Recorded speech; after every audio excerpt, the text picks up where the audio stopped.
오늘은 가슴에 지혜를 품고 사는 사람, 가슴에 지혜를 품고 사는 사람이라는 제목으로 함께 말씀 나누도록 하겠습니다. 사람의 인생은 가슴에 무엇을 품고 사냐에 따라 설명될 수 있습니다. 축구 선수들은 가슴에 팀의 엠블럼을 달고 살아갑니다. 팀의 승리와 영광을 위해서 살아가고 있다는 의미입니다. 군인들은 가슴에 군번줄을 메고 살아갑니다. 언제든 나라를 위해서 죽을지도 모른다는 각오를 가지고 살아가고 있는 것입니다. 이렇게 가슴에 무엇을 품었는지에 따라서 살아가는 삶의 모습 또한 바뀌게 되어 있습니다. 가슴에 꿈을 품은 사람은 목표의식에 불타오를 것이고 어찌 꿈을 이뤄야 될 것인지에 대한 고민이 가득한 모습으로 삶을 살아가게 될 것입니다. 가슴에 상처를 품고 있는 사람은 또 늘 과거의 상처를 되새기면서 다시 상처받지 않기 위해 몸부림을 치고 누가 또 자신에게 상처를 줄까봐 예민한 모습을 가지고 살아갈 때가 많습니다. 또한 가슴에 욕심을 품고 살아가는 사람은 어떤 일이든 어떤 사람이든 내가 원하는 것을 얻는 것에 도움이 되느냐 안 되느냐를 생각하며 계산적으로 살아가게 될 것입니다. 문제는 우리가 가슴에 품고 있는 것들이 우리를 잘못된 길로 인도할 때가 적지 않다는 사실입니다. 실제로 어떤 목표를 이루는 것에 매진하느라 다른 이들을 괴롭히거나 소중한 것들을 잃어버릴 때도 있습니다. 상처 때문에 오히려 자신이 남들에게 상처를 주는 사람이 되기도 합니다. 욕심은 말할 것도 없이 우리를 파멸로 인도할 때가 너무나 많이 있습니다. 저 역시도 처음 사역을 시작했을 때 유능한 사역자가 되고 싶다는 열망에 불타올랐습니다. 그런데 저는 이것을 하나님을 향한 열망이라고 착각을 했던 것 같습니다. 그러다 보니 이전 교회에서 맡은 부서를 굉장히 성장시키는 성과를 거두긴 했습니다. 하지만 그 안에서 제가 상처 입힌 분들도 있었고 정말 복음적인 공동체를 세우지는 못한 것은 아닌가 하는 후회도 많이 남아 있습니다. 사실 우리 마음속에 헛된 것들이 품어져 있을 때 우리는 잘못된 방향으로 가게 될 때가 정말 많이 있습니다. 다들 그러한 경험들이 있지 않습니까? 우리는 우리가 가슴에 품고 살아온 것들 때문에 좋지 않은 결과를 얻게 될 때가 굉장히 많습니다. 꿈은 이뤘지만 정작 주변의 사람들이 다 떠나버려서 같이 나눌 사람이 하나도 없을 때도 있습니다. 상처를 안 받으려고 애를 썼지만 정작 다른 사람들에게 더 많은 상처를 줄 때도 있습니다. 욕심을 쫓아서 내가 원하는 것들을 얻었으나 수많은 죄가 함께 쌓일 때도 있습니다. 그나마 우리가 가슴에 품은 것들을 쫓아서 그것을 얻기라도 했으면 약간의 위안이라도 될 텐데 많은 경우 아무것도 얻지 못하고 모두 다 잃어버리기만 할 때가 훨씬 더 많이 있습니다. 바로 잘못된 것들을 가슴에 품는 사람들의 결말이 비극으로 끝이 날 때가 너무나 많다는 것입니다. 그렇게 우리는 마음속에 올바른 것을 품고 살아가야 합니다. 그래서 오늘 말씀은 내 가르침을 잊지 말고 내 계명을 네 마음에 간직하여라 라는 말씀으로 시작이 됩니다. 바로 하나님의 가르침과 계명, 즉 하나님의 지혜를 마음속에 품고 살아가야 된다는 것입니다. 그렇다면 여러분 하나님의 지혜가 대체 무엇입니까? 3절 말씀 보니까 인자와 진리를 저버리지 말고 그것을 목에 걸고 다니며 너희 마음속에 깊이 새겨두어라 라고 말씀하십니다. 인자와 진리를 목걸이처럼 우리 가슴에 품고 마음에 아예 새겨버리라 라고 말씀하십니다. 인자와 진리가 무엇입니까? 여기서 인자란 하나님을 사랑하는 것을 말하고 진리란 하나님의 뜻에 굳건히 있어서 흔들리지 않는 것을 의미합니다. 즉 하나님을 사랑함으로 하나님의 뜻을 끝까지 쫓아서 살아가는 것이 우리가 품고 살아가야 하는 지혜라는 것입니다. 그래서 오늘 말씀 5절은 우리의 지혜가 아니라 하나님의 하나님의 지혜에 의지하며 살라고 말씀하십니다. 내 생각을 내려놓고 하나님의 뜻만을 쫓아서 살아가야 된다는 것입니다. 이것을 바꿔 말하면 나는 죽고 예수로 살아가는 삶입니다. 나의 꿈도 욕망도 상처도 계획도 다 십자가에 못 박고 그저 예수님을 쫓아 살아가는 것이 우리가 가슴에 품어야 할 바른 지혜라는 것입니다. 그렇게 나는 죽고 예수로 살며 우리 가슴에 하나님의 지혜를 품고 살아가야 합니다. 그렇다면 나는 죽고 예수로 사는 하나님의 지혜는 구체적으로 어떠한 삶입니까? 오늘 말씀 6절은 그것을 구체적으로 제시해주고 계십니다. 네가 하는 모든 일에서 주님을 인정하여라. 여기서 먼저 기억해야 할 핵심은 바로 모든 일이라는 단어입니다. 우리가 살아가는 모든 영역을 말씀하고 계신 것입니다. 그냥 교회에 와서 예배 드릴 때 하나님을 인정하고 살아가는 것이 아니라 나의 직장, 나의 계획, 나의 일상, 심지어는 나의 여가 생활에서까지도 하나님을 인정하며 살아가야 된다는 것입니다. 바로 우리 삶의 모든 영역에서 무엇이 올바른 하나님의 뜻인지, 하나님께서 기뻐하신 일은 무엇인지 하나님의 뜻에 의지하며 살아가는 것을 말하는 것입니다. 그래서 우리가 나는 죽은 자와 같습니다. 그러니 오직 하나님의 뜻만 따라 살겠습니다 라고 고백하며 하나님을 따라 살아가는 것이 지혜로운 삶입니다. 하나님은 저는 이미 십자가에서 죽었습니다. 그러니 제 뜻을 고집하지 않겠습니다. 제 계획을 내려놓겠습니다. 제가 바라는 것들도 내려놓겠습니다. 오직 하나님의 뜻만 따라갑니다. 이것이 지혜라는 것입니다. 나의 삶을 완전히 하나님께로 복종을 시켜 하나님의 뜻을 쫓아 살아가는 것이 우리가 가슴에 품어야 할 바른 지혜라는 것입니다. 사실 지혜로운 삶과 반대되는 삶은 무엇이겠습니까? 바로 하나님의 뜻을 벗어나는 것입니다. 그런데 흥미로운 사실은 성경에서 죄라는 의미는 관역을 벗어난다는 뜻을 가지고 있습니다. 즉 하나님의 뜻을 벗어나는 삶이란 결국 죄인된 삶이며 어리석은 삶이며 하나님의 뜻과 멀어져서 심판과 책망이 있는 삶이 될 수밖에 없다는 것입니다. 그러니 그 삶의 결말은 비극으로 끝날 수밖에 없습니다. 우리 가슴에 하나님의 뜻이 아닌 다른 것들을 품었을 때는 그것이 다 비극으로 끝이 난다는 것입니다. 따라서 하나님의 뜻을 쫓는 지혜로운 삶이라는 것은 결국 영적인 조절이 필요합니다. 예를 들어서 사격을 할 때 0점이라는 것이 틀어지면은 아무리 조준을 잘하고 쏴도 관역을 빗나가게 되어 있습니다. 그래서 이 틀어진 0점을 바로잡는 것을 0점 조절이라고 말을 합니다. 내가 옳다고 생각했던 뜻에서 그 뜻을 따라서 살던 삶을 돌이켜서 하나님의 뜻에 나의 삶을 맞추는 영적인 0점 조절했을 때 우리 삶이 지혜로운 삶으로 변화될 수 있습니다. 바로 우리 삶을 하나님 뜻대로 초점을 맞춰서 우리 가슴에 하나님의 지혜를 품고 살아가야 합니다.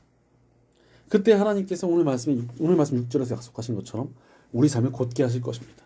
하나님께서 거침없이 이끌어 가시는 인생이 된다는 것입니다.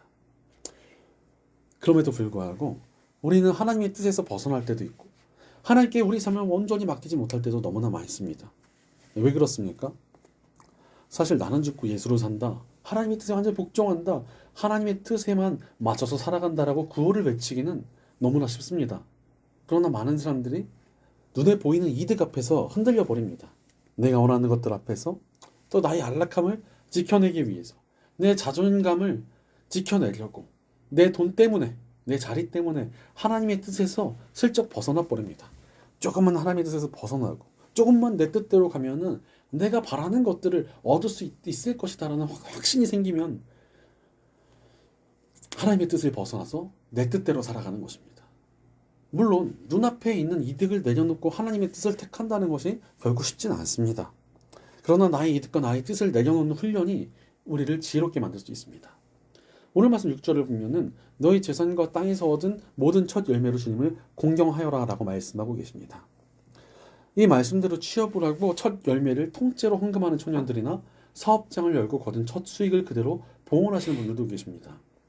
이런 행위 자체도 정말 너무나 귀하지만 이 말씀의 더 깊은 뜻은 우리가 이득을 내려놓고 하나님을 경외하는 마음을 가지는 것이 필요하다라는 뜻입니다. 사실 우리가 마음 없이 그냥 드린다면 이것이 무슨 의미가 있겠습니까? 정말 하나님을 경외하는 마음으로 우리의 모든 것들을 또 우리의 이득을 하나님께 그냥 내어놓고 드릴 수 있는 마음을 가져야 된다는 것입니다. 돈보다 내 꿈보다 나의 계획보다 나의 안락함보다 내 자존심보다 하나님의 뜻이 더 우선입니다라고 진심으로 고백하며 나아갈 때 하나님께서 진정으로 영광 받으시며 기뻐하신다는 것입니다. 예전에 미국의 한 교회에서 세례식이 열렸습니다. 이 미국 교회들은 땅도 넓고 근처에 강도 많아서 그런지 그냥 근처의 강으로 가서 평상복을 그대로 입고 물에 담그는 방식으로 세례를 주는 경우가 많다고 합니다. 근데 마침 돈을 많이 벌던 사업가 한 사람이 회심을 하고 세례를 받게 되었습니다. 근데 그분이 이제 물가로 와가지고 세례를 받으려고 하는데 직전에 제가 지갑을 안 빼두었습니다. 잠깐만 멈춰주세요라고 외쳤답니다. 그런데 목사님께서 성도님 당신의 지갑이 제일 먼저 회개해야 될 것 같습니다 라며 그들을 물에 담궈버렸습니다. 사실 우리는 우리 이득 앞에서도 또 안락함에서도 욕심이나 상처에서 돌이켜서 하나님의 뜻을 쫓아야 됩니다. 우리의 모든 부분이 다 돌이켜야 된다는 것입니다. 그것이 진정한 회개이며 우리가 쫓아야 할 지혜로운 삶이라는 것입니다. 그렇게 헛된 것에서 돌아서며 우리 가슴에 하나님의 지혜를 품고 살아야 합니다. 그래서 하나님의 뜻을 쫓는다는 것은 사실 하나님의 훈계와 책망대로 살아간다는 뜻입니다. 오늘 말씀 11절은 주님의 훈계를 거부하지 말고 그의 책망을 싫어하지 말아라 라고 말씀하십니다. 우리가 하나님의 뜻이라는 관역에서 벗어나려 할 때 하나님의 지혜를 품고 있으면 어떻게 되겠습니까? 하나님의 지혜가 우리로 하여금 그 길로 가지 않도록 양심의 가책으로, 신앙적인 기준으로, 또 성령님의 감동으로 우리 마음에 훈계와 책망을 줍니다. 야, 이거 하면 안 될 것 같아. 아, 이건 진짜 아닌 것 같다. 이건 내가 택하면 안 되겠다. 이런 생각이 계속 든다는 거예요. 그리고 그 훈계들로 나의 뜻을 꺾고 하나님 뜻대로 돌아가는 것이 지혜라는 것입니다. 사실 십자가의 복음의 내용이 무엇입니까? 우리가 택한 길이 잘못되어서 하나님의 뜻을 벗어나게 되었고, 그로 인해 우리 인류는 심판받아 마땅한 죄의 길에 들어서게 되었다는 것입니다. 그리고 그런 우리를 바른 길로 되돌리시기 위하여 우리 예수님께서 십자가를 지셨습니다. 그 십자가를 우리가 어떻게 받아들였습니까? 내가 내 뜻대로 살던 길은 잘못되고 나는 그 길을 가던 죄인이었습니다 라고 고백하고, 이제 주님을, 우리 하나님을 나의 주인으로 삼고 하나님의 뜻만 따르겠습니다 라고 고백하는 것이 십자가를 받아들이는 길이지 않습니까? 그러니 복음 안에 있는 하나님 백성들이 살아가는 길은 오늘 말씀 7절과 같습니다. 스스로 지혜롭다고 여기지 말고 주님을 경외하며 악을 멀리하여라. 바로 나의 뜻을 쫓던 삶을 내려놓고 그것이 틀렸음을 인정하며 하나님의 뜻만 따라 살아가는 것이 십자가로 구원받은 하나님의 백성들이 살아가야 할 삶입니다. 이제 나의 뜻은 죽었고 하나님의 뜻만이 내 안에 살아있습니다 하고 살아가는 것입니다. 그러니 복음을 통해 우리는 더더욱 하나님의 지혜를 가슴에 품고 살아가야 합니다. 바로 우리는 나의 뜻이 아니라 오직 하나님의 뜻을 따라 살아가는 사람이 되어야 합니다. 실제로 우리 예수님께서 그 본을 보여주지 않으셨습니까? 예수님께서 완전한 하나님이시지만 이 땅에 완전한 인간의 몸으로 오셨기에 십자가에서 받으셔야 될 고통과 수치와 절망 때문에 하나님께 이 잔을 피하게 해달라고 부르짖으셨습니다. 그러나 끝내 예수님의 기도는 아버지의 뜻이 이루어지길 바랍니다라고 끝이 납니다. 바로 우리가 쫓아야 할 길을 보여주신 것입니다. 아무리 내 마음에 들지 않고 내 뜻과 다르더라도 하나님의 뜻을 따라가는 것이 우리가 쫓아야 할 지혜로운 삶이라는 것입니다. 실제로 예수님께서 아버지의 하나님의 뜻에 순종하셨기에 인류는 구원받았고 예수님은 부활하셨으며 하늘에 오르셔서 그 영광을 받으셨습니다. 우리도 마찬가지입니다. 잠시 하나님의 뜻이 우리 마음에 들지 않을 때도 있습니다. 하나님께서 왜 나를 이런 길로 인도하시지? 아니 이걸 택하면 좋을 것 같은데 왜 나의 양심에 가책을 주셔서 못 가게 하시지? 아니 이것만 택하면 너무나 편하게 갈 수 있는데 왜 하나님의 말씀 이거 아니라고 하시지? 그러나 그 길이 가장 좋은 길이라는 것입니다. 하나님 뜻대로 따라가는 것이 가장 좋은 길입니다. 실제로 오늘 말씀 13절부터 15절은 자신의 뜻을 내려놓고 하나님의 뜻을 쫓는 이들에게 주시는 하나님의 은혜를 설명하고 있습니다. 바로 하나님의 뜻을 쫓아 살아가는 지혜로운 이들에게 복이 있고 그 복은 은과 금보다 귀하며 심지어 우리가 원하는 것보다도 훨씬 더 좋은 것을 얻는 길이라고 말씀하십니다. 우리는 우리의 뜻과 계획이 우리에게 좋은 것들을 줄 것이라고 생각을 합니다. 그러나 하나님께서는 우리를 우리보다 더 잘 아시는 분이십니다. 게다가 우리의 생각과 계획을 뛰어넘어 우리에게 가장 좋은 것들을 예비해 두십니다. 그분은 바로 선하시며 모든 것을 아시고 계획하시는 우리 아버지이시기 때문입니다. 그러니 하나님의 뜻을 쫓는 것이 가장 지혜롭고 가장 좋은 길입니다. 따라서 늘 하나님의 뜻을 쫓으며 우리 가슴에 하나님의 지혜를 품고 살아가야 합니다. 그 삶에 하나님께서 모든 선한 것을 아낌없이 부어주실 것입니다. 그렇다면 가슴에 지혜를 품고 살아가는 사람에게 하나님께서는 어떤 선한 것들을 예비해 주셨습니까? 첫째로 하나님께서는 가슴에 하나님의 지혜를 품고 살아가는 이들을 돌보아 주십니다. 사실 우리는 때때로 하나님의 지혜를 따라 사는 것이 두렵게 느껴지기도 합니다. 왜 그렇습니까? 아니, 너무 하나님의 뜻만 따라 살아가다가 우리 삶이 어려워지거나 필요한 것들조차 얻지 못하고 살아가면 어쩌나 하고 걱정이 되는 것입니다.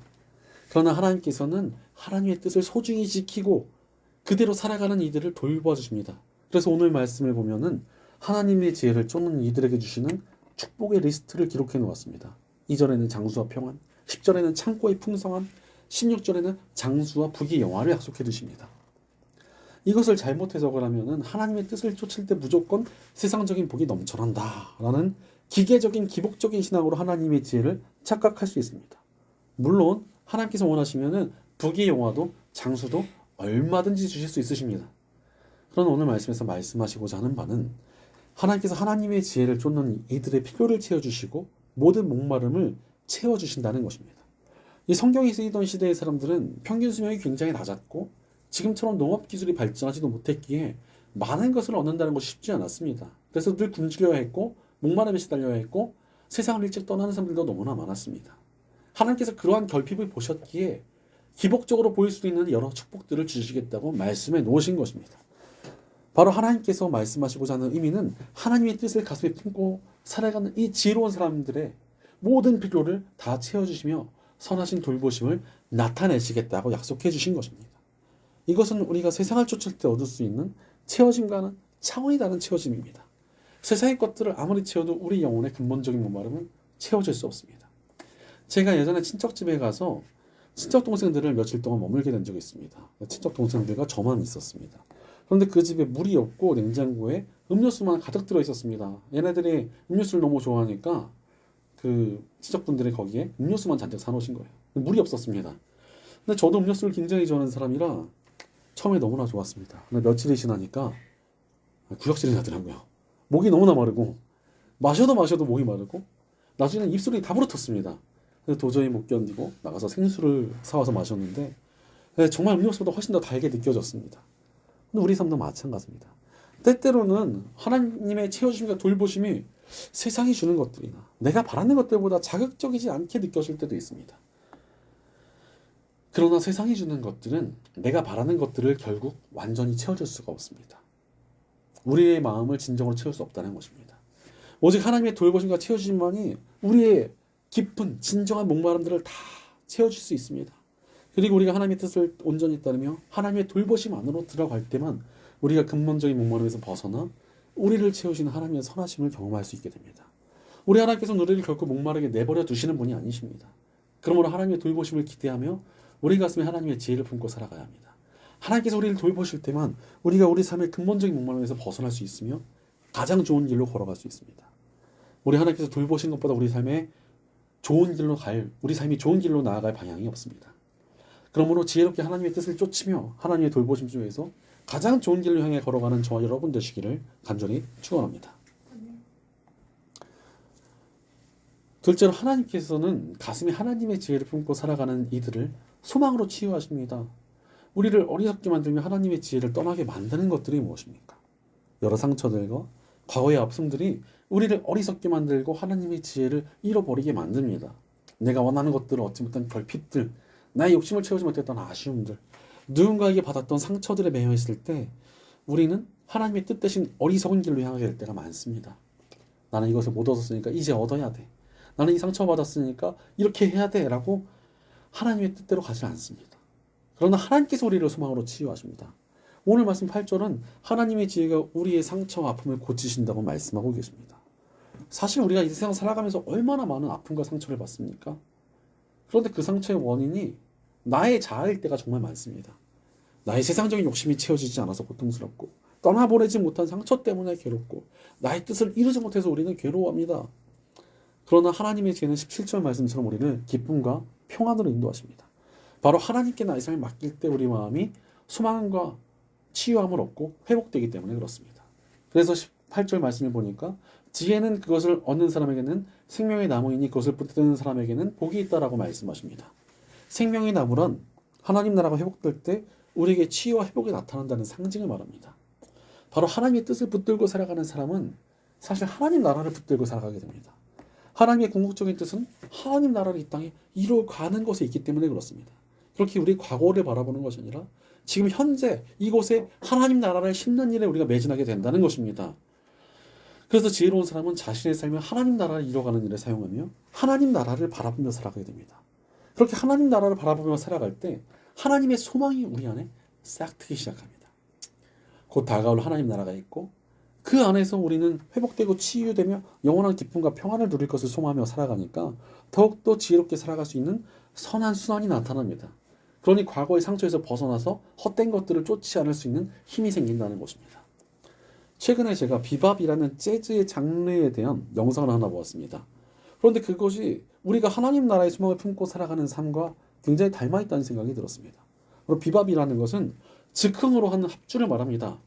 바로 비밥은 즉흥으로 하는 연주이기 때문에 성공적이든 그렇지 않든 한 번의 연주가 끝이 나면 똑같은 곡은 다시 연주할 수 없습니다. 그래서 그 연주를 하는 그때가 최고의 연주이자 최고의 공연이자 가장 빛나는 순간입니다. 마찬가지로 우리 삶도 좋든 싫든 다시 돌아오지 않습니다. 그래서 지금 내게 맡겨진 연주에 충실히 하듯이 지금 나의 삶이 충실하며 살아가는 것이 비밥이 우리에게 주는 지혜라는 것입니다. 하나님의 지혜도 마찬가지 아닙니까? 하나님께서 맡기신 지금 이 삶을 하나님의 뜻에 따라 충실히 살아가는 것이 지혜라는 것입니다.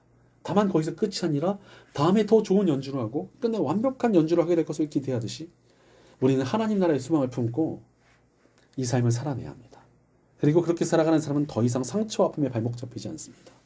하나님 나라의 소망과 하나님의 뜻을 품고 지금을 살아가는 사람이 어찌 과거의 상처의 아픔에 무너질 수 있겠습니까?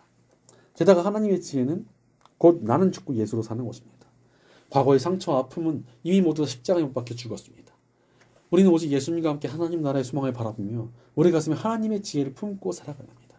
그때 우리의 모든 상처와 아픔이 씻겨지고 하나님 나라의 소망이 우리 마음에 평안과 기쁨이 넘쳐나게 하심을 누리며 살아가게 되는 저희 여러분 되시기를 간절히 축원합니다. 셋째로 하나님께서는 가슴에 하나님의 지혜를 품고 살아가는 이들에게 기름 부어주십니다. 하나님께서 하나님의 지혜를 품고 살아가는 이들에게 그들의 삶을 또 어떻게 그들의 삶을 어떻게 세워가 주십니까? 바로 기름 부어주십니다. 성경에서 기름 붓다라는 것은 능력 주시고 세워주신다는 뜻입니다. 오늘 말씀 4절을 보면은 하나님과 사람 앞에서 네가 은혜를 입고 귀중히 여김을 받을 것이다 라고 말씀하시며 하나님의 지혜를 품은 사람을 세워주신다고 약속해 주십니다. 그런데 여러분, 사람과 하나님에게 귀하게 여겨지는 것은 우리 힘과 노력으로는 불가능합니다. 우리가 사람의 마음을 얻으려고 노력한다고 얻어집니까? 내가 정말 친하게 지내고 싶은 사람과 친하게 지내려고 해도 잘 되지 않습니다. 내가 저 사람이랑 정말 좋은 관계를 맺고 싶어도 그게 내 뜻대로 잘 되지 않는다는 거예요. 사람의 마음도 쉽지 않은데 하나님의 마음은 어떻겠습니까? 그러나 하나님께서는 하나님의 지혜를 품은 자들에게 기름 부어주시고 능력 주십니다. 바로 오늘 말씀 19절과 20절에 말씀하신 것처럼 하나님께서는 이 세상을 지으시고 다스리시는 분이시기 때문입니다. 이 세상을 지으시고 다스리시는 하나님께서 하나님의 뜻을 품은 사람을 기뻐하시니 그를 사용하시고자 능력 주시고 사람의 마음까지도 얻게 되는 것입니다. 실제로 하나님의 돌보심 속에서 소망을 품고 살아가는 이들이 얼마나 능력 있게 쓰임받을 수 있겠습니까? 우리의 생각과 계획을 뛰어넘어서 정말 놀라운 하나님의 능력을 쓰임받게 됩니다. 한국 대학생 선교회 창립자셨던 김준곤 목사님께서 박정희 대통령을 만나게 될 기회가 오셨다고 합니다. 그런데 박정희 대통령은 종교가 없고 그나마 불교에 큰 호감을 가진 사람이었습니다. 이런 사람이 목사의 말에 관심이나 가졌겠습니까? 그런데 희한하게도 대통령이 군사의 전문가도 아닌 김준곤 목사님께 군인들의 정신교육을 어찌하면 좋겠느냐고 물어보았습니다. 그때 김준곤 목사님은 신앙이 군인들의 정신을 강하게 할 수 있습니다. 그러니 우리 전군 신자 운동을 펼치면 어떻겠습니까? 라고 이야기한 것입니다. 전군 신자와 모든 군인들을 다 기독교인으로 만들겠다는 것입니다.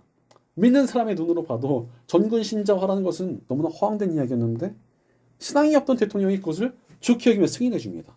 그래서 김준건 목사님은 군선교에 매진하였고 1971년과 74년 사이에만 1000명 이상의 대규모 세례가 25번 정도 벌어지며 36,000명의 군인이 회개하고 돌아온 역사가 일어납니다. 신앙이 없는 권력자가 하나님을 인정하게 하는 운동을 하게 한 기적은 기름 부으심이 없이는 도저히 불가능한 일이지 않았습니까? 하나님께서는 하나님의 지혜를 품고 살아가는 이에게 이렇게 기름 부어주십니다. 바로 우리의 계산과 생각과 상식을 뛰어넘는 일을 해낼 능력을 가득 부어주신다는 것입니다. 그래서 무엇을 하든 무슨 일을 하든 하나님을 인정하고 살며 하나님의 뜻을 구하는 이들에게 능력 주시고 하나님의 손으로 도와주십니다. 그러니 얼마나 능력 있게 살아갈 수 있겠습니까? 그러므로 삶의 모든 영역에서 우리 가슴에 하나님의 지혜를 품고 살아가야 합니다. 그때 삶의 모든 영역에서 하나님의 기름 부으심이 임하며 하나님의 능력으로 능력 있게 살아갈 수 있는 저와 여러분 되시기를 간절히 축원합니다. 살아가는 여러분, 가슴에 무엇을 품고 살아가고 계십니까? 헛된 것을 가슴에 품으면 그것이 결국 우리의 삶을 망가뜨릴 것입니다.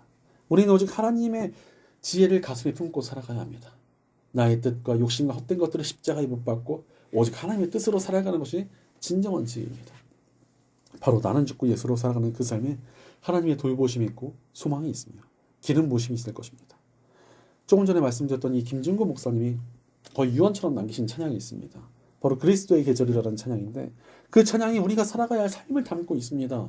가사를 읽어드리겠습니다. 민족의 가슴마다 피 묻은 그리스도를 심어 이 땅에 푸르고 푸른 그리스도의 계절이 오게 하소서. 이 땅에 하나님 나라가 이루어지게 하옵소서. 모든 사람의 마음과 교회와 가정에도 하나님 나라가 임하게 하여 주소서. 주의 청년들이 예수의 꿈을 꾸고 인류 구원의 환상을 보게 하소서. 한 손에 복음 들고 한 손에 사랑을 들고 온 땅 구석구석 누비는 나라 되게 하소서. 바로 우리 가슴에 품어야 할 삶의 모습이지 않습니까? 우리 가슴에 하나님의 뜻을 품고 또한 이 나라와 온 세상의 가슴에도 하나님의 뜻이 심기기를 바라며 애쓰며 지금 이 삶을 힘껏 살아가는 것입니다. 그 삶이 바로 하나님의 돌보심과 소망과 기름 부음이 넘쳐나는 지혜로운 삶입니다. 바로 우리가 하나님의 뜻을 품을 때 하나님께서 우리를 돌보실 것입니다. 그때 우리가 이 어렵고 힘든 시기와 세상에서 받은 수많은 상처들을 소망으로 딛고 일어서게 될 것입니다. 우리가 하나님의 능력으로 놀랍고도 새롭게 쓰임 받게 될 것입니다. 다시 이 땅에 부흥의 역사가 일어날 것입니다. 그러니 늘 하나님의 뜻을 가슴에 품고 이 땅에 하나님 나라를 세워가며 하나님의 돌보심과 소망과 능력이 넘쳐나는 삶을 살아가는 저와 여러분 되시기를 주의 이름으로 간절히 축원합니다. 기도하겠습니다. 언제나 우리를 지혜로운 길로 인도하시는 하나님 감사합니다. 우리가 헛된 것들을 가슴에 품고 살아야진 않았는지 우리 삶을 돌이켜봅니다. 나의 헛된 욕망들, 나의 헛된 꿈들, 나의 헛된 상처들에 사로잡히진 않았었는지 우리의 삶을 돌이켜봅니다. 그러나 주님이 이제 우리가 하나님의 뜻을 가슴에 품고 살아가기 원합니다. 우리 삶의 모든 영역에서 하나님을 인정하며 언제나 하나님의 뜻대로 살게 하옵소서. 나의 이득과 유익이 아니라 오직 하나님 나라를 위해 사는 우리가 되게 하옵소서. 주의 돌보심을 신뢰하며 하나님 나라를 소망하며 주의 능력으로 살아가는 우리가 되게 도와주시옵소서. 우리 공동체 가운데도 하나님의 지혜가 넘치게 하시고 늘 하나님의 뜻만 붙들고 하나님 나라를 위해 살아가는 우리가 되도록 기름 부어주시옵소서. 언제나 우리 가운데 함께 하시며 능력 주시는 우리 주 예수님의 이름으로 기도드립니다. 아멘.